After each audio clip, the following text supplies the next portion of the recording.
Have you ever thought to yourself, whoa, like, Nicole, you have a lot of animals. Yeah, you're right. Do you want to watch me feed them? Get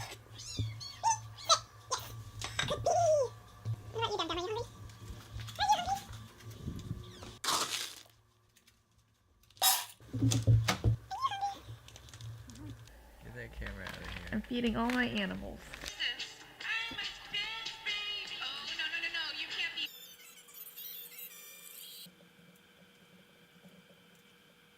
Yeah, so that happens every day, but you know what doesn't happen every day? Getting to go to a reptile show. I have a corn snake. So here, look at some pretty animals while I read you stories of people who were trapped in slavery. Ali, Bangladesh. This is my first time in Singapore and it cost me $18,000 to get here.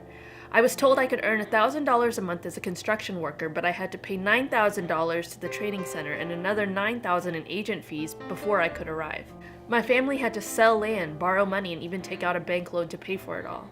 We were contracted to build a social housing development in Sembawang. I was paid the $1,000 a month for the first 5 months, but I didn't get any payment for overtime. Then for 3 months, we got no salary at all.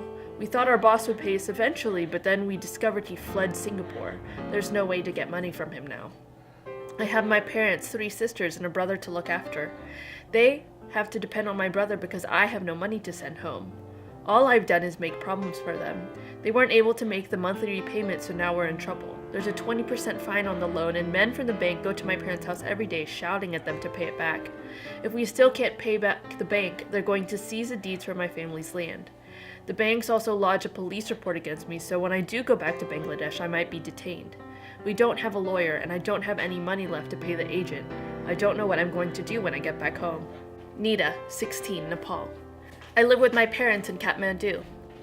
Life at home is hard. My father is always drunk and doesn't have a job, so my mother has to work. She works in construction, carrying bricks all day long. I thought I should help her, and one day a friend told me I could get a job at a restaurant in another part of Kathmandu. When I got there, I was offered work as a waitress. The restaurant wasn't nice. It was dark with lots of flashing lights.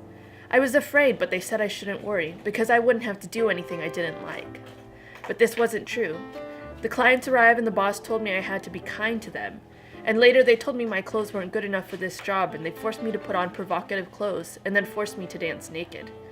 I had to let them touch me. At first I told my mom that I was going to school because they let me go home in the evening, but one day everything changed.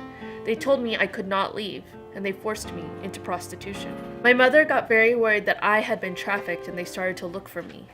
Finally, somebody told her about an NGO, Mighty Nepal, that helps victims of trafficking. She went to see them, and they used their contacts to help find me. I was finally able to go home, and now I am studying at a school for trafficking survivors. In my class, all the girls have been through similar experiences. One girl was sent to India and forced into prostitution when she was just 11. Others lost their organs after traffickers took their kidneys. I found out that the men at the restaurant had planned to sell me into a brothel in India. I was so lucky my mother found me. If not, I don't know where I would be now. That's just 2 stories. I'm gonna link in the description some other stories of people who are survivors because this is so common. And a few other links to really wonderful books, and by wonderful I mean they're going to make you sob. So, hope you had a wonderful Sunday, because I enjoyed hanging out with my animals. I love you so much. Have a wonderful day.